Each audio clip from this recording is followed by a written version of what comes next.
A ajuda deste mês ainda não havia sido depositada, mas a minha nora, com uma expressão transtornada, apareceu na minha casa de surpresa. A ajuda financeira e a nossa vida privada são coisas separadas. Nós não tínhamos um acordo, ela exigiu. Apenas na semana anterior, Camila havia me dito, com uma sinceridade cortante, para ser honesta, eu não gosto da senhora, então, por favor, não se envolva conosco. Ela queria os R$ 3.000 mensais, mas a minha presença, a minha pessoa, era indesejada. Como ela podia pensar que uma lógica tão conveniente assim faria algum sentido no mundo? Meu nome é Helena da Silva, tenho 67 anos. Vivo com meu marido, Jorge, de 67 anos, nesta pequena casa onde desfrutamos de uma vida tranquila de aposentados. Jorge foi funcionário público da prefeitura, um homem que trabalhou diligentemente por 40 anos sem um único atraso até se aposentar. Eu, depois de casada, ajudei no orçamento familiar trabalhando como caixa de supermercado e em uma lavanderia. Foi graças ao seu esforço, Helena, que conseguimos mandar nossos filhos para a faculdade, Jorge costuma dizer, com um calor que ainda aquece meu coração. A poupança que construímos ao longo de mais de 40 anos não é vasta, mas com uma vida modesta, é mais do que suficiente. Nossa casa é um sobrado de 35 anos, com uma pequena horta nos fundos que Jorge cuida com um amor paternal. Tomates, pepinos, pimentões. Todas as manhãs, ao observar suas costas curvadas enquanto ele rega as plantas, sinto a plenitude de uma velhice simples, mas imensamente feliz. Nosso relacionamento com a vizinhança é caloroso e sólido. Sou presidente do grupo da terceira idade do bairro, o Amigos para Sempre, onde organizamos atividades e também cuidamos dos idosos que vivem sozinhos, oferecendo uma palavra de conforto ou ajuda com questões de saúde. Helena, só de saber que você está aqui, a gente fica mais tranquila, costuma me dizer Dona Yolanda, uma vizinha de 90 anos. Sentir-me útil, dedicar-me aos outros, sempre foi a grande alegria da minha vida. Nosso filho, Ricardo, tem 35 anos e trabalha em uma empresa de médio porte em São Paulo. Seu caráter sério e gentil é um espelho do pai. Na juventude, ele era o craque do time de futebol do bairro, e nós nunca perdíamos um jogo. Mãe, obrigado por sempre preparar o melhor lanche da galera, ele me dizia, com um abraço suado depois das partidas. Naquela época, Ricardo era um menino doce e atencioso. Sua esposa, Camila, tem 32 anos. Ela se formou em uma escola de estética e trabalhava para uma empresa de cosméticos, mas pediu demissão quando se casou. No nosso primeiro encontro, ela foi a personificação da doçura. Dona Helena, é um prazer. Por favor, conte comigo para o que precisar, ela disse, com um sorriso que me fez pensar que Ricardo havia escolhido a mulher certa. Nosso neto, Leonardo, o Léo, tem 6 anos e começou o ensino fundamental este ano. É uma criança extrovertida e carinhosa que me chama de vovó Lena e se aninha no meu colo. Vovó, vamos no clube nadar no fim de semana? Ele pedia. Olhar para aquele sorriso me fazia sentir que eu faria qualquer coisa por ele. 2 anos atrás, numa tarde de outono, Ricardo me ligou. Mãe, preciso conversar uma coisa com você. É importante. A voz dele soava tensa. Quando o casal chegou à nossa casa, eles traziam consigo um catálogo grosso e brilhante de uma construtora. Nós queremos construir uma casa como esta, Camila anunciou, mostrando a foto de um sobrado imponente, de 4 quartos, dentro de um condomínio fechado. Tinha um jardim impecável e uma garagem para 2 carros. Que casa linda, comentei, e os olhos de Camila brilharam. Não é? E o bairro é ótimo para o Léo, tem as melhores escolas. Nós precisamos dar isso para ele. E quanto custa uma casa assim? Jorge perguntou, sempre prático. Ricardo pareceu subitamente desconfortável. R$ 1.600.000, ele murmurou.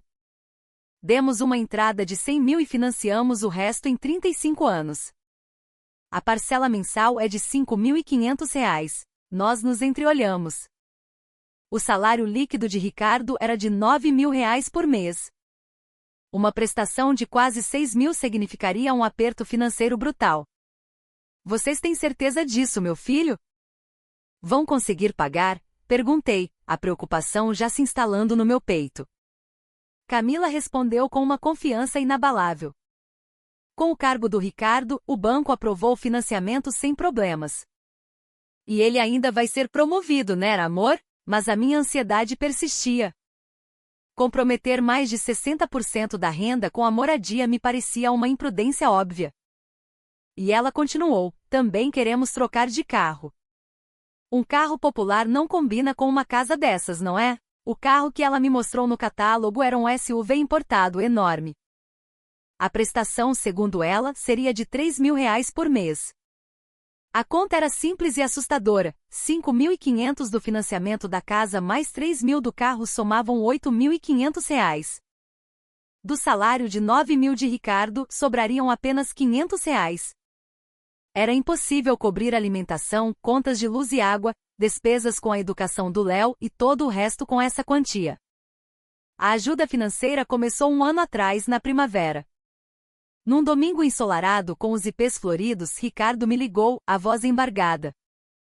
Mãe, que vergonha ter que pedir isso, mas... preciso de uma ajuda. A voz dele tremia. Ricardo, que raramente demonstrava fraqueza, parecia desesperado. O que foi, meu filho? Aconteceu alguma coisa? No dia seguinte, ele e Camila vieram à nossa casa. A aparência deles era outra. Camila, sempre impecável com roupas de grife e joias, vestia roupa simples e não usava maquiagem. Assim que se sentaram na sala, Ricardo abriu o coração, o peso do mundo em suas palavras. Mãe, pai. Acho que não vamos conseguir pagar o financiamento este mês. Eu e Jorge trocamos um olhar de pura apreensão. Como assim? Ricardo pegou uma planilha e começou a explicar. Financiamento da casa, R$ 5.500. Prestação do carro, R$ 3.000. Atividades do Léo, R$ 700. Despesas da casa, comida, contas, R$ 1.500. Gastos pessoais da Camila, salão, estética, R$ 1.800. O total de despesas mensais chegava a R$ 12.500, contra uma renda de R$ 9.000. Mesmo com o 13º e as férias, o orçamento estava completamente falido. E como vocês estavam cobrindo essa diferença? Jorge perguntou sério. Com o rosto baixo, Ricardo confessou, usando o limite do cheque especial e o rotativo do cartão de crédito. Fiquei chocada. Eles estavam se afundando em dívidas para manter as aparências. Camila então começou a chorar, abaixando a cabeça. A culpa é minha, me desculpem. Eu deveria ter controlado melhor os gastos, mas... é tão difícil baixar o padrão de vida de repente. Aquelas palavras, baixar o padrão de vida, soaram estranhas para mim. Era óbvio que eles estavam vivendo uma vida que não podiam pagar. Mãe, pai. Eu tenho um pedido, Ricardo disse, levantando os olhos marejados. Vocês poderiam nos ajudar com R$ 3.000 por mês? Com esse valor, a gente consegue se reerguer. R$ 3.000. Para nós que vivíamos de aposentadoria, não era pouco dinheiro. Nossa renda mensal combinada era de R$ 7.000. Tirar 3.000 significava que teríamos que cortar nossos próprios gastos drasticamente. É claro que vamos devolver tudo, assim que as coisas melhorarem, Camila acrescentou, entre soluços. Por favor, sogro, sogra, eu imploro. Se tivermos que vender a casa, o Léo vai sofrer tanto tendo que mudar de escola. Apelar para o meu neto era um golpe baixo e certeiro. Meu coração se partiu ao imaginar o pequeno Léo, com apenas 6 anos, tendo que deixar seus novos amigos e sua casa. Fui com Jorge para a cozinha. O que faremos, Jorge? 3.000 é muito dinheiro. Ele suspirou, passando a mão pelos cabelos grisalhos. Mas é o nosso filho, Helena. E pensar no Léo. Se o nosso filho está com problemas, temos que ajudar. No fim, a decisão foi tomada pelo coração. Concordamos em usar parte da aposentadoria de Jorge para ajudá-los com R$ 3.000 todos os meses. Muito obrigado, Ricardo disse, curvando-se profundamente. Pai e mãe, me desculpem por isso. Eu juro que vou devolver cada centavo. Eu o abracei. Somos uma família. Em momentos difíceis, um ajuda o outro. Jorge deu um tapa nas costas do filho. Vamos lá, Ricardo, levante a cabeça. Estamos com vocês. Naquele momento, mal podíamos imaginar como nossa generosidade seria explorada. Nos primeiros 3 meses, Camila parecia genuinamente grata. Dona Helena, muito obrigada de verdade, ela dizia toda vez que eu entregava o dinheiro com a cabeça baixa. Eu me sinto péssima com isso. Estamos nos esforçando para nos tornarmos independentes o mais rápido possível. Ouvir aquilo me fazia sentir que estávamos fazendo a coisa certa. Contudo, a partir do 4º mês, a atitude dela começou a mudar sutilmente. Ah, obrigada, ela dizia, de forma automática, quase burocrática. Aquele ar de quem se sentia culpada havia desaparecido. O que mais me incomodava, porém, era o estilo de vida que ela mantinha. Continuava a usar bolsas de grifes famosas, comprava os últimos lançamentos de maquiagem e frequentava um salão de beleza caríssimo em São Paulo. A vida deles deveria estar apertada, mas ela não parece estar economizando em nada, comentei com Jorge. Bem, Helena, mulheres têm suas necessidades, ele respondeu, tentando apaziguar, mas eu não me convencia. Certa vez preparei um frango com quiabo, o prato favorito de Ricardo, e levei para eles. Antes, Camila teria me agradecido com um sorriso largo. Desta vez, ela barrou minha entrada. Dona Helena, agradeço a gentileza, mas não precisa mais trazer comida. A gente se vira. Quando tricotei um suéter de lã para o Léo, a resposta foi parecida. Obrigada, mas ele já tem roupas demais. Um suéter que levei horas para fazer, ponto por ponto, com todo o meu amor. As visitas também passaram a ser controladas. Mãe, estamos muito ocupados, por favor, ligue antes de vir. Antes, eu era sempre bem-vinda a qualquer hora. De repente, precisei de hora marcada. Mesmo assim, eu suportei. Pensei que talvez fosse o orgulho dela. Mas, no fundo do meu coração, um sentimento de estranheza crescia. Era essa a relação de uma família? A pessoa que oferece ajuda tem que pedir permissão e andar na ponta dos pés? 6 meses após o início da ajuda, comecei a notar pontos cada vez mais perturbadores. Num sábado, soube que haveria a festa junina da escola do Léo e me preparei para ir. Mãe, a festa é um evento só para a família, Camila me disse ao telefone, com uma firmeza que me gelou. Mas eu também quero ver o Léo dançar quadrilha. Por favor, não venha. O Léo pode ficar confuso. Família? Eu, a avó que contribuía com R$ 3.000 mensais, não era considerada família? Liguei para Ricardo depois da festa. Ricardo, como foi a festa junina? O Léo se divertiu? Ah, foi legal, ele respondeu monossilábico. Antes, ele me contaria cada detalhe com entusiasmo. Você tirou fotos? Acho que a Camila tirou algumas. Depois você me mostra? Claro, mãe, um dia desses. As fotos nunca apareceram. Um dia, Camila me ligou. Dona Helena, o Léo ficou gripado. A senhora pode me ajudar com os R$ 80 dos remédios? Pedir R$ 80 por telefone e ao mesmo tempo aparecer na minha porta com uma bolsa nova de couro que custava, no mínimo, o valor da ajuda mensal inteira. Que bolsa bonita, Camila. Ah, essa? Comprei mês passado. Gostou? Como alguém com dificuldades financeiras tinha dinheiro para aquilo? Olhando ao redor da casa deles, vi novos eletrodomésticos, um purificador de ar de última geração, uma cafeteira expresso sofisticada, um forno elétrico que também era micro-ondas. Quanta coisa nova por aqui! É tudo para o bem-estar do Léo, ela respondeu sem hesitar. Para o Léo? Teria sido mesmo? O que me deixou verdadeiramente boquiaberta foram os gastos de Camila com o salão de beleza. Ela ia 2 vezes por mês a um salão badalado em São Paulo. Cada visita custava R$ 500. R$ 1.000 por mês. O meu corte de cabelo no salão do bairro custava R$ 50 a cada 2 meses. Apenas com o cabelo, ela gastava 1/3 da nossa ajuda. Fiz as contas e senti um gosto amargo na boca. A competição com as outras mães era evidente.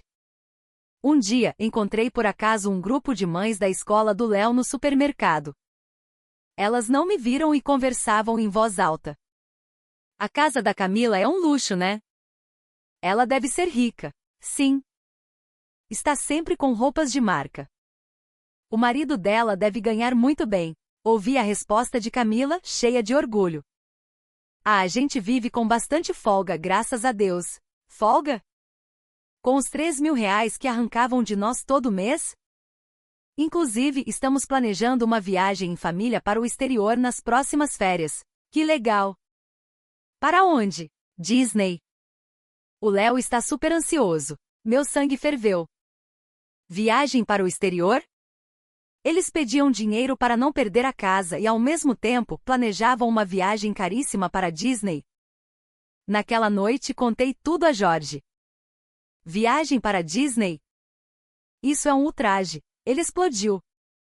Nós nunca fizemos uma viagem para o exterior, a não ser a nossa lua de mel em Bariloche, há 40 anos. Nós vivíamos de forma simples, contando cada moeda para ajudar nosso filho, e eles planejavam uma viagem de luxo. Existiria algo mais injusto? E então o fatídico domingo chegou. Sentindo uma saudade imensa do Léo, decidi visitá-los. Era uma tarde agradável de primavera, com as flores do manacá da serra caindo suavemente. Toquei a campainha e Camila atendeu. Sua expressão era de puro aborrecimento. Ela estalou a língua. A senhora de novo? A frieza daquelas palavras me desorientou. De novo. Mas já faz 2 semanas que não venho. Eu já não disse para ligar antes? A voz inocente do meu neto salvou a situação. Vovó Lena, ele gritou, correndo da sala e se jogando nos meus braços. Léo, como você cresceu, eu disse, abraçando-o com força. Era por momentos como aquele que eu sentia que minha vida valia a pena. Vovó, vamos no parquinho depois? Num dia de sol, com certeza. Enquanto brincava com Léo, Camila de repente o arrancou dos meus braços. Leonardo, para o quarto fazer sua lição de casa. Mas eu quero brincar com a vovó, agora. Então ela se virou para mim. Dona Helena, precisamos ter uma conversa séria. Ela me levou para outra sala. Eu não tinha a menor ideia do que estava por vir. Jamais poderia imaginar as palavras cruéis que estava prestes a ouvir. Sentada no sofá de couro branco, Camila me encarou com uma expressão gélida. Sendo bem sincera, eu não gosto da senhora. Por isso, eu gostaria que não se envolvesse tanto com a nossa família. Tive que me esforçar para acreditar no que meus ouvidos captavam. Não gosta de mim? Mas... por quê? Eu fiz alguma coisa errada, gaguejei, a voz trêmula. Nossos valores são incompatíveis. Não suporto que fique tentando impor suas ideias antiquadas. É um incômodo. A voz dela não tinha um pingo de calor. Ideias antiquadas? Que ideias? A criação do Léo é responsabilidade nossa. Não dê palpites. Mas eu nunca dei palpites. Dá sim. Isso não pode, aquilo não deve. A senhora é muito barulhenta. Eu nunca havia dito tal coisa. Pelo contrário, sempre fui excessivamente carinhosa, talvez até mimando demais. A ajuda financeira é muito bem-vinda, agradeço imensamente. Mas isso é uma coisa, nosso relacionamento é outra. Naquele instante, algo dentro de mim se quebrou. Ela aceitava o dinheiro, mas rejeitava a pessoa. Que lógica absurda era essa? Na sala ao lado eu ouvia a televisão. Ricardo estava lá, ouvindo tudo, mas não movia um músculo para defender a própria mãe. O ataque de Camila continuou. Francamente, a sua presença me sufoca. Sufoca? O que eu havia feito? O Léo também é muito tímido, parecido comigo, então não quero que ele tenha tanto contato com a senhora. Tímido? Léo sempre corria para mim, sorrindo e gritando vovó. E além do mais, a senhora é tão sombria. Estar perto de você não tem graça nenhuma. Sombria? Eu, que vivi 67 anos de forma otimista, que sempre ouvi dos meus amigos que minha presença trazia alegria. A frase final foi o golpe de misericórdia. Se a senhora apenas nos der o dinheiro, já estará cumprindo seu papel na família. É o suficiente. Apenas o dinheiro. Para eles, eu não passava de um caixa eletrônico. Em toda a minha vida, nunca havia sido tão humilhada. Entendi. Com licença, eu já vou conseguir dizer, com a voz embargada, e me levantei para fugir dali. No caminho para a porta, Léo saiu do quarto. Vovó, já vai embora? A vovó volta outro dia, meu amor. Tchau, vovó. Volta logo, ele disse, acenando. Aquele sorriso rasgou meu peito. Cheguei em casa e desabei em lágrimas na frente de Jorge. Jorge, foi horrível. A Camila disse que não gosta de mim, que é para eu não me meter na vida deles. Quando expliquei os detalhes, o rosto do meu marido ficou vermelho de raiva. Que absurdo! Essa ajuda acaba hoje mesmo. Mas e o Léo? Se eles perderem a casa, ele vai sofrer tanto. Eu ainda hesitava. Camila havia sido cruel, mas Léo não tinha culpa de nada. Dinheiro sim, contato não? Que conversa é essa? Não somos um caixa eletrônico, somos seres humanos. Jorge gritava, sua fúria preenchendo a sala. Pense bem, Helena. Pense no sacrifício que fazemos para dar esses 3.000 reais a eles. Nós vivemos caçando promoções no supermercado enquanto eles compram artigos de luxo. Aquele carro deles custa quase R$500.000. Por que temos que nos humilhar por gente assim? As palavras de Jorge me despertaram. Nós dois, um casal que trabalhou a vida inteira com honestidade, por que tínhamos que suportar tamanha humilhação? Você tem razão. Chega de aguentar calada. A minha decisão estava tomada. No mês seguinte, com o coração apertado mas a mente firme, pela primeira vez em um ano, não fiz o depósito de 3.000 reais. Deixei o dinheiro na minha conta e esperei. Como previsto no sábado à tarde, Camila apareceu na minha casa sozinha, o rosto transfigurado pela raiva. O som da campainha era insistente, quase violento. Abra a porta, ela gritava, a voz ecoando pela rua. Vi Dona Neuza, a vizinha da frente e o senhor Amadeu, ao lado, espiando pelas janelas. Quando abri a porta com receio, Camila entrou sem ser convidada, sem nem tirar os sapatos. O que aconteceu com a ajuda deste mês? Ela perguntou num tom de quem exige uma explicação. Sem um boa tarde, sem preliminares. Olá, Camila. Boa tarde. Ela me ignorou. Responda.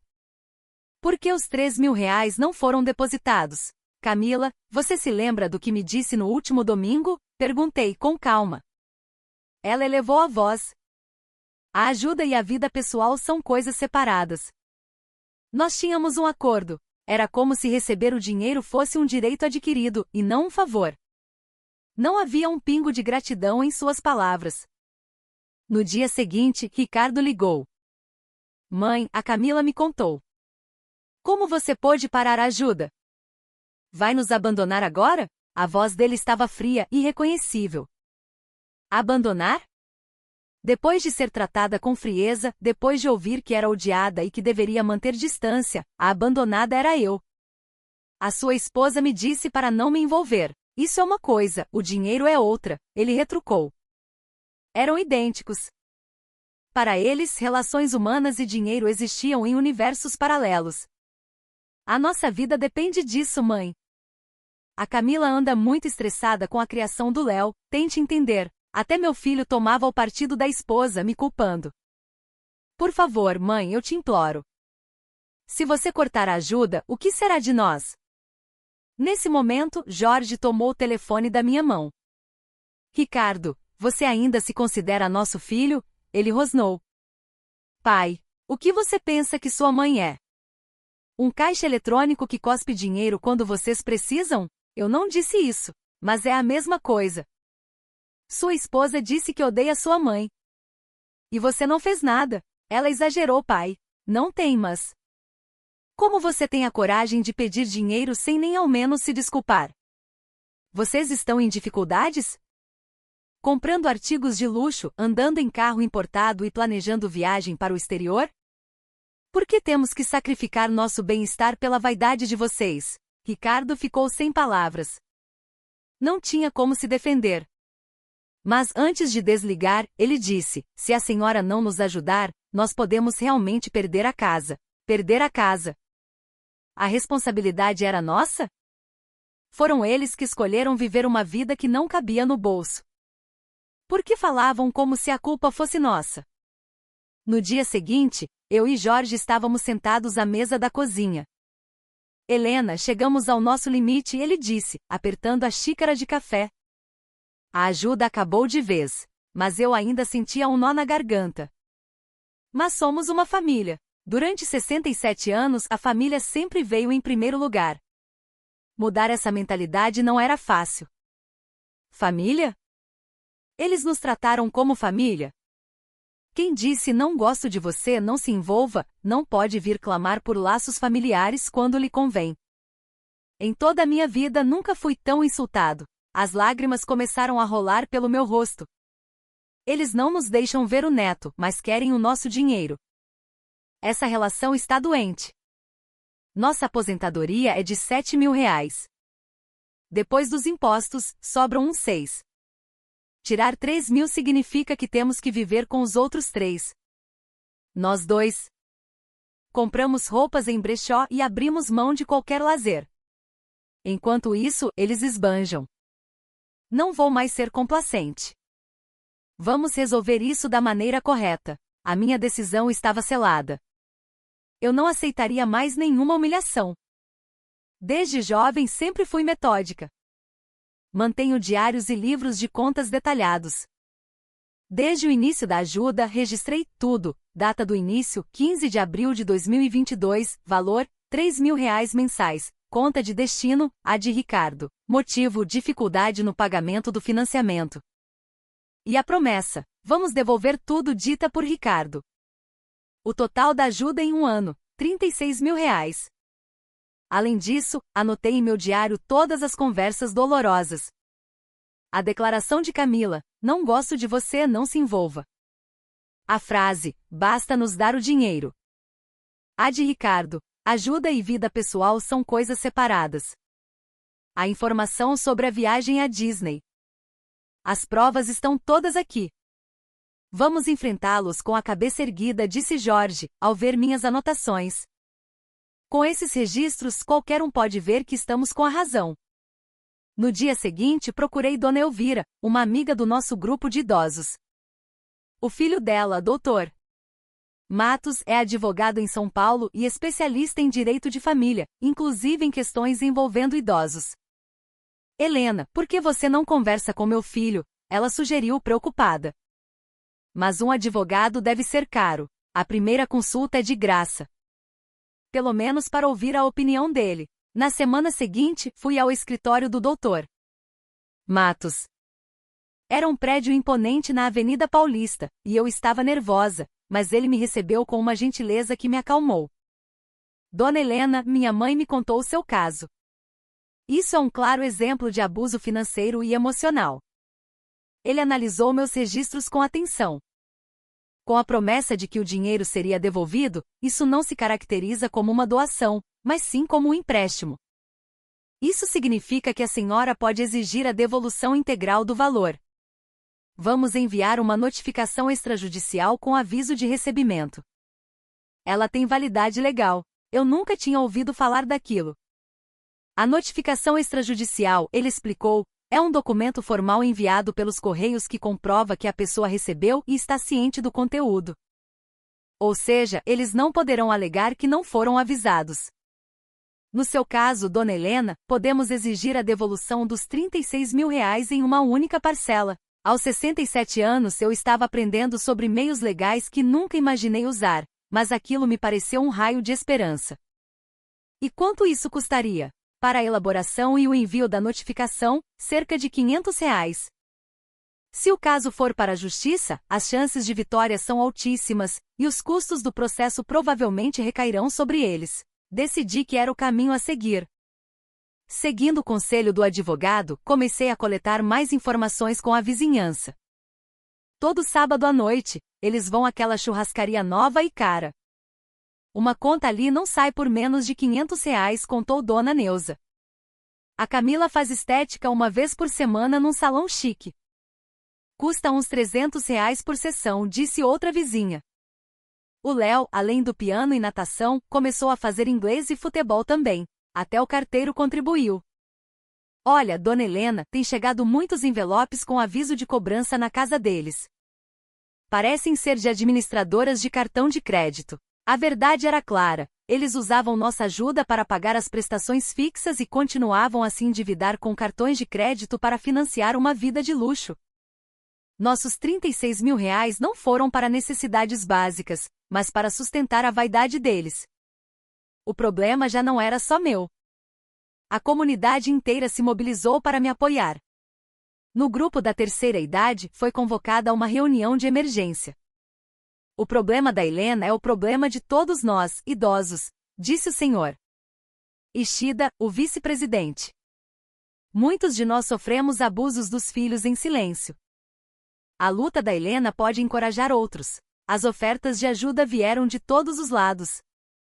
Vamos fazer uma vaquinha para pagar o advogado. Se precisar de testemunhas, conte conosco. Você não está sozinha, Helena. As lágrimas vieram, mas desta vez de gratidão. Os laços que construí por 67 anos naquela comunidade estavam me segurando. Doutor Matos, Jorge e eu traçamos o plano final. Dona Helena, o plano é perfeito. Eles não terão escapatória, o advogado me assegurou. Pela primeira vez, senti a certeza da vitória. A deusa da justiça estava sorrindo para nós. No escritório do doutor Matos, redigimos o texto da notificação, aos senhores Ricardo da Silva e Camila Oliveira da Silva. Servimos-nos da presente para notificar que entre 15 de abril de 2022 e 15 de abril de 2023, a senhora Helena da Silva lhes concedeu, a título de empréstimo, o valor mensal de R$ 3.000, totalizando a quantia de R$ 36.000. Na ocasião, o senhor Ricardo da Silva se comprometeu a realizar a devolução integral do montante. Contudo, em virtude de declarações feitas pela senhora Camila, como não gosto da senhora, não se envolva, e basta nos dar o dinheiro que feriram gravemente a dignidade da credora, notificamos o seguinte: 1. A exigência da devolução integral e imediata do valor de R$ 36.000 até o dia 31 de julho de 2023. 2. A cessação completa e definitiva de qualquer futura ajuda financeira. Caso o pagamento não seja efetuado no prazo estipulado, serão tomadas as medidas judiciais cabíveis. Com isso, eles entenderão a seriedade da situação, disse Dr. Matos. É a última chance que estamos dando para que ajam com honestidade, mas eu já não tinha mais esperanças. Sabia que eles não reconheceriam o erro. Então que a justiça decidisse. Fomos aos Correios. O processo da notificação era mais complexo do que eu imaginava, mas um funcionário atencioso nos guiou. Com o aviso de recebimento, vocês terão a prova de que foi entregue em mãos. Eu estava tensa. A partir do momento em que aquele envelope fosse enviado, minha relação com meu filho mudaria para sempre. Helena, você não vai se arrepender? Jorge perguntou uma última vez. Não. Nós sempre vivemos corretamente. E estamos fazendo a coisa certa agora, respondi sem hesitar. O funcionário carimbou o envelope com um selo vermelho de documento importante. Nossa contraofensiva havia começado oficialmente. Ao sair dos Correios, uma brisa fresca de outono tocou meu rosto. Há muito tempo não me sentia tão leve. Aos 67 anos eu estava tomando uma atitude legal pela primeira vez, mas tinha a certeza de que era o justo. Você fez muito bem, Helena. Estamos defendendo nossa dignidade, Jorge disse, apoiando minha decisão. Em casa, o telefone não parava de tocar. Eram os amigos do grupo, oferecendo apoio. Força, Helena! Estamos torcendo por você. Senti que a vizinhança inteira era meu exército. A partir de amanhã, eu observaria a reação deles com calma. Sem emoções. Apenas com a lei ao meu lado. Uma nova batalha havia começado. 3 dias após o envio da notificação, Ricardo finalmente ligou. Mãe, que palhaçada é essa? Sua voz, normalmente calma, estava cheia de raiva. Advogado.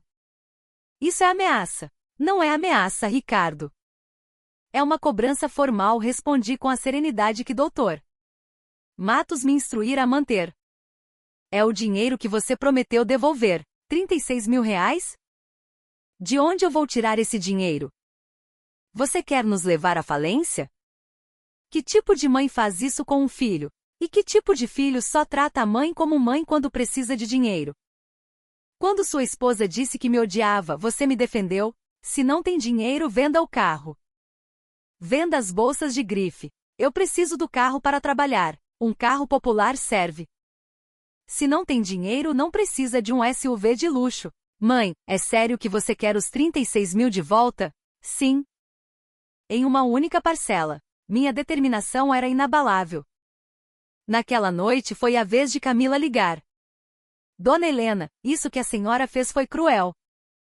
Por sua causa, estamos passando vergonha na vizinhança inteira. Vergonha? Usar um advogado contra a própria família. Onde já se viu isso? Se você me considerasse família, teria me tratado com um mínimo de respeito, respondi firme. Você me disse que me odiava e ao mesmo tempo queria meu dinheiro.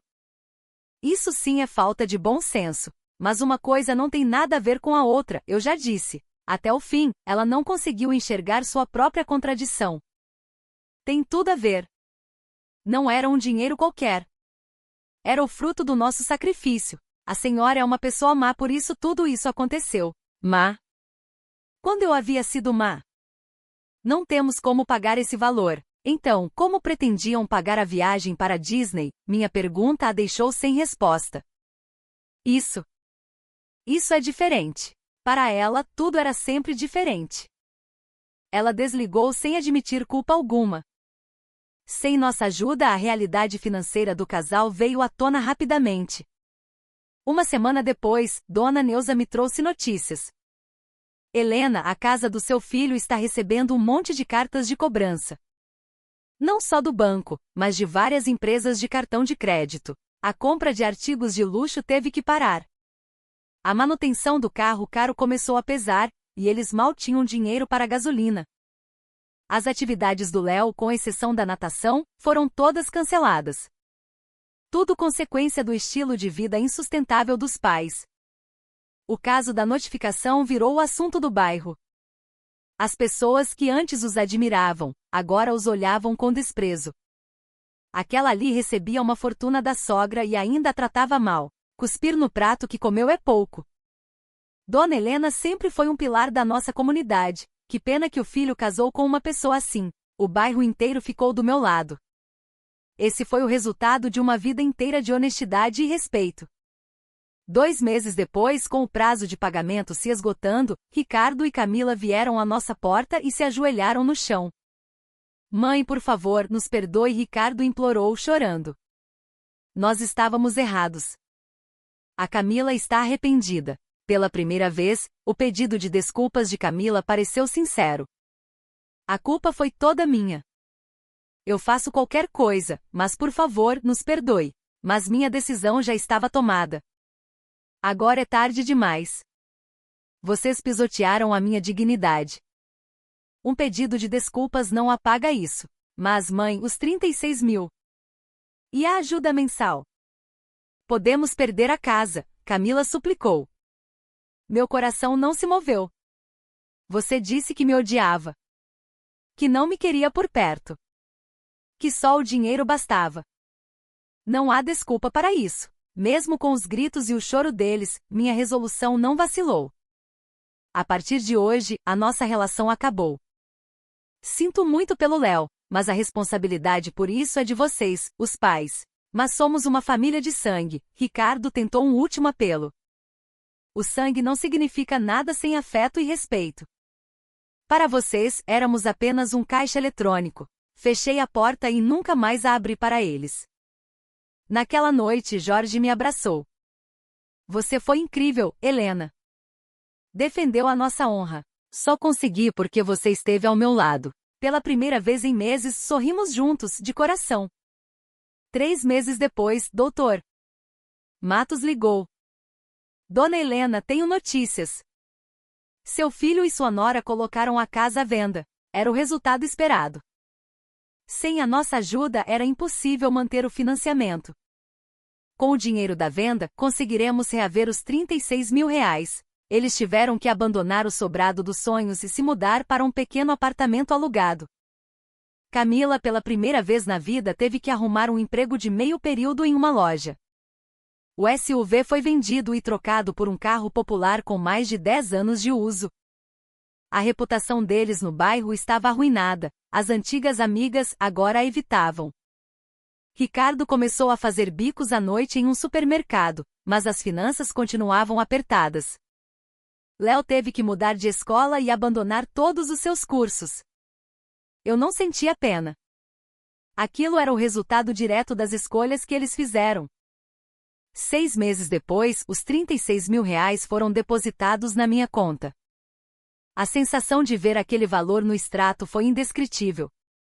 Nós vencemos, Helena, Jorge comemorou.